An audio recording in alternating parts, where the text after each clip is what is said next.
सुप्रभातम बच्चों, मैं विजय कुमार सिंह कक्षा नवम के लिए संधि का दूसरा लेक्चर देने जा रहा हूं। इससे पूर्व हम लोगों ने एक बार संस्कृत का अध्ययन पिछले कक्षा में किया है। पुनः एक बार हम लोग उसका पुनरावलोकन करेंगे और आगे आज हम लोग जो है सो इसके शेष भेदों के बारे में पढ़ेंगे। बच्चों, संधि विषय को पढ़ने से पहले हमें यह जानना होगा कि संधि क्या है। संधि वर्णों के मेल को हम संधि कहते हैं। संधि का त्रिधा विभाजन किया गया, स्वर संधि, व्यंजन संधि और विसर्ग संधि। स्वर संधि को हम अच संधि भी कहते हैं, व्यंजन संधि को हम हल संधि कहते हैं और विसर्ग तो संधि होता ही है। अब हमें यह देखना है कि स्वर संधि में क्या होता है।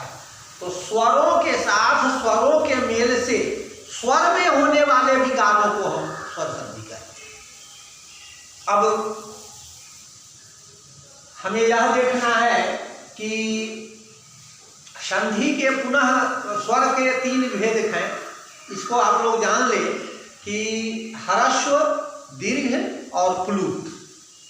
ये ह्रस्व, दीर्घ और प्लुत क्या होता है?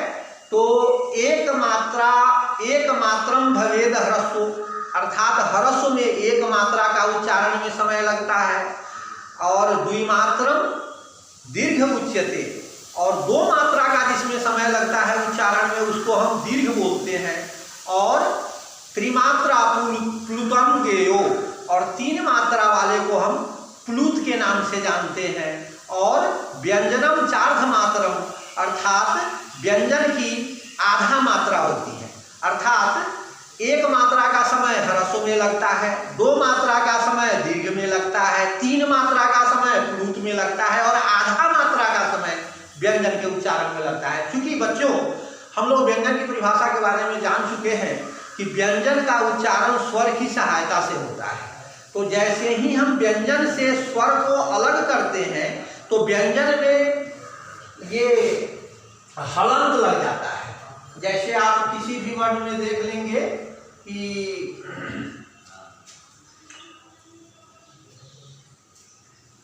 जब यहाँ देखिए य में हलंत, व में हलंत, र में हलंत, ल में हलंत, तो जब हलंत लग जाता है तो इसका मतलब कि इसमें इस व्यंजन में स्वर अलग कर दिया गया।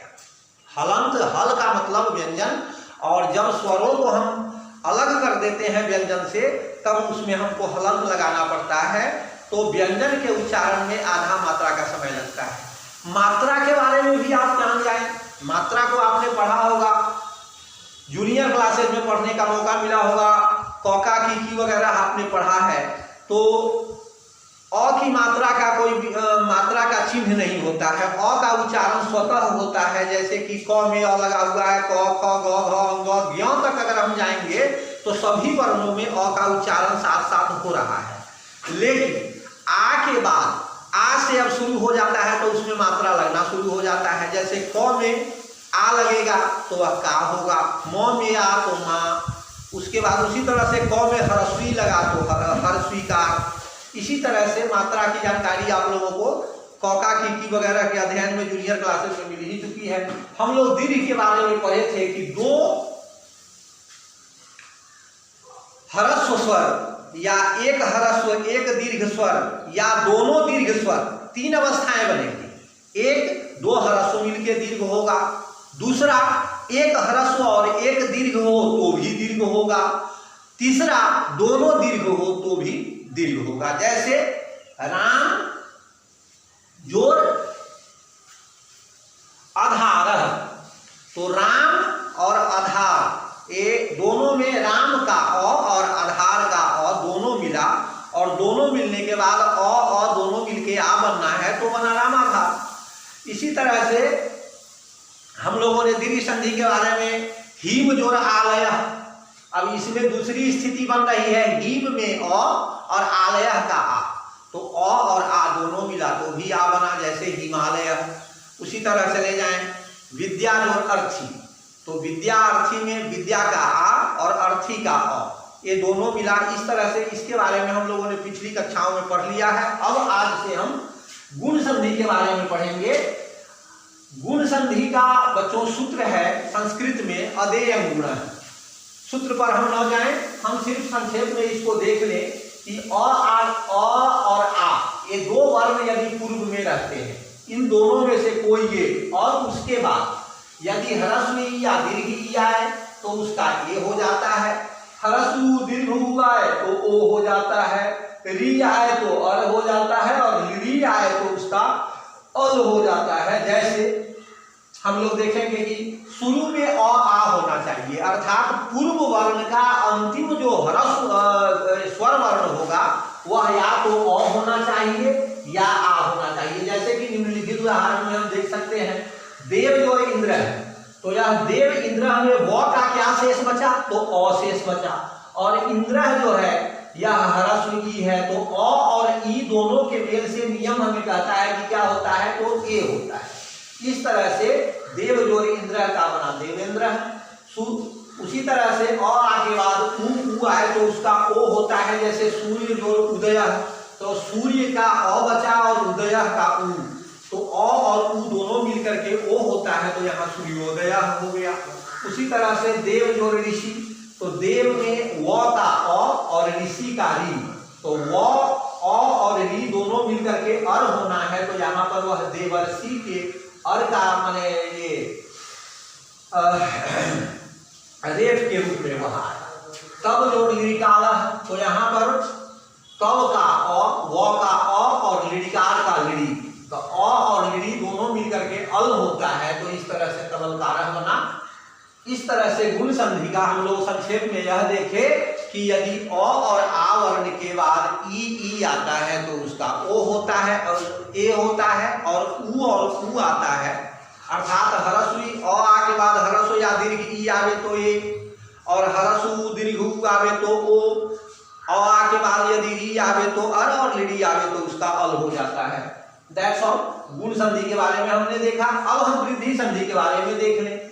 ऊपर हमने देखा कि अ आ के बाद ह्रस्व दीर्घ आवे, उ आवे, री आवे या लिडी आवे। अब वृद्धि संधि में हम लोगों को यह देखना है कि अ आ के बाद यदि ए आवे तो दोनों को मिला करके उसका अय होता है, और अगर ओ औ आवे तो दोनों को मिला करके औ हो जाता है। इसमें बच्चों बहुत आसान, अ आ के बाद ए आवे तो अय, और अ आ के बाद ओ आवे तो उसका दोनों को मिला करके औ हो जाता है। जैसे अदे जोड़ ए बहुत द्य का अ और ए, अ और ए के मेल से यहाँ पर अध्याय बना। तथा जोड़ ए बहुत तथा का आ और ए, ये दोनों की संधि हुई तो तथैव बना। मम जोड़ औषधि, तो यहाँ पर दोनों को मिलाकर के औ बना मम औषधि। उसी तरह से बच्चों अब हम यण संधि के बारे में देख लें। यण का सूत्र होता है इको यण जी। इक प्रत्याहार में बच्चों चार वर्ण होते हैं, ह्रस्व ई, ह्रस्व उ, री और लृ। ये चार वर्ण इक प्रत्याहार के हैं।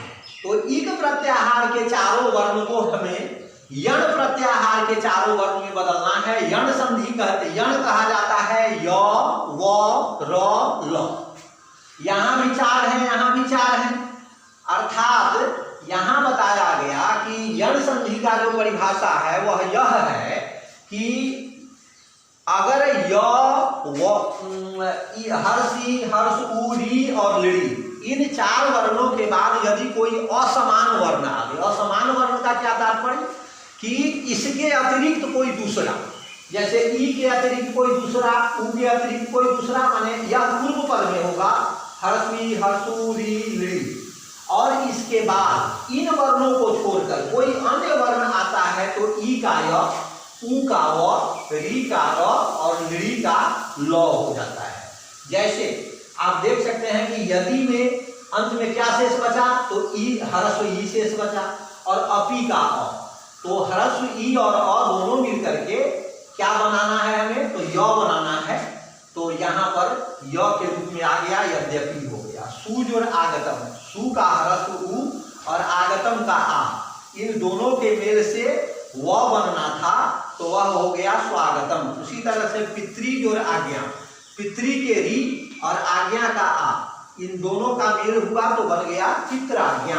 उसी तरह से लृ जोड़ आकृति, लृ और आ दोनों का मेल हुआ तो बना ला, लौ बनना है, और उसमें आ की मात्रा लगी तो लाकृति।